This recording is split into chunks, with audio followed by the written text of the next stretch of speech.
I originally came in as a communications major, and I was a communications major for most of my freshman year. And I was taking classes, and Hofstra had a fantastic communications program, so that's how I came here.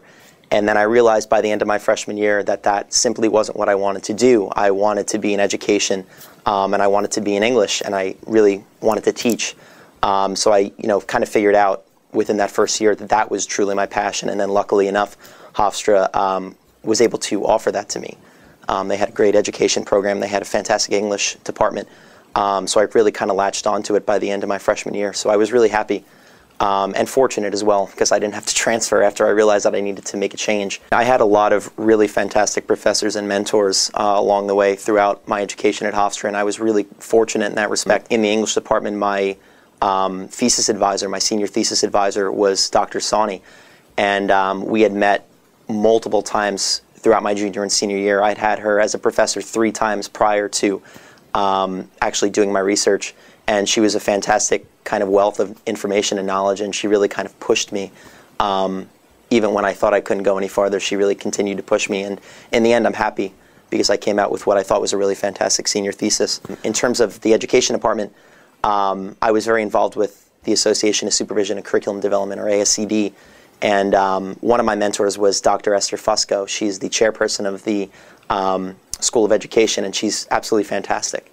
I mean, she is the one to know if you are interested in education. She knows everything about education. Dr. Bruce Torf was another one of my mentors who I wound up doing research for one of his books, and another really fantastic and incredibly intelligent individual. So I was really happy to have aligned myself with people like this. And then besides those 3, there's so many others. I could go on. Some of the research I was working on with Dr. Torf when I was in the School of Education, he initially approached me after I took his class and said, I'm going to attempt to write a book on something called the rigor gap, which I had no knowledge of at the time. So he began to explain to me, in education right now there's something called an achievement gap, and there's been numerous studies done over the past couple decades on an achievement gap where students from a low socioeconomic status, predominantly Hispanic and African American, simply do not achieve at the same levels that Caucasian students do in school. So there is an obvious achievement gap. He's essentially was trying to figure out why, because no one really had a definitive answer. And one of the things he was looking into was an area of education that hadn't really been tapped into yet, called the rigor gap.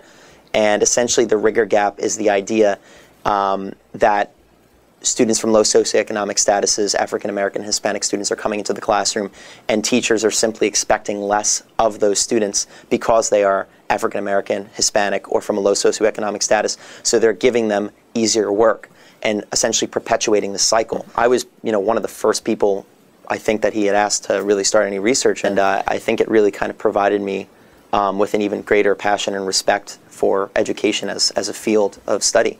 So it was a really fantastic experience. I've always really had a passion for literature. I've also always had a passion for teaching. So to be able to do both of those things as a career is really kind of an awesome thing for me, because I can actually go to work every day and really enjoy what I'm doing.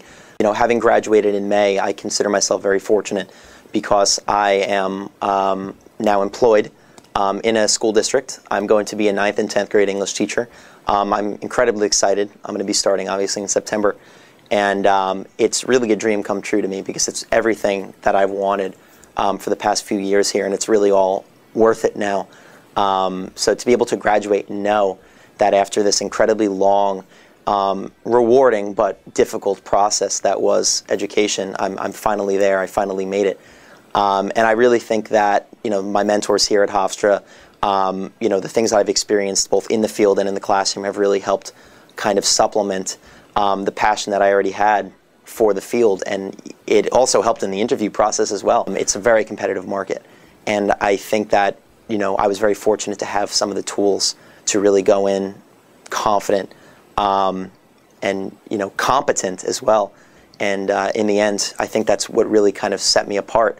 And in the end, I was rewarded with a teaching position. I can't be more happy about it.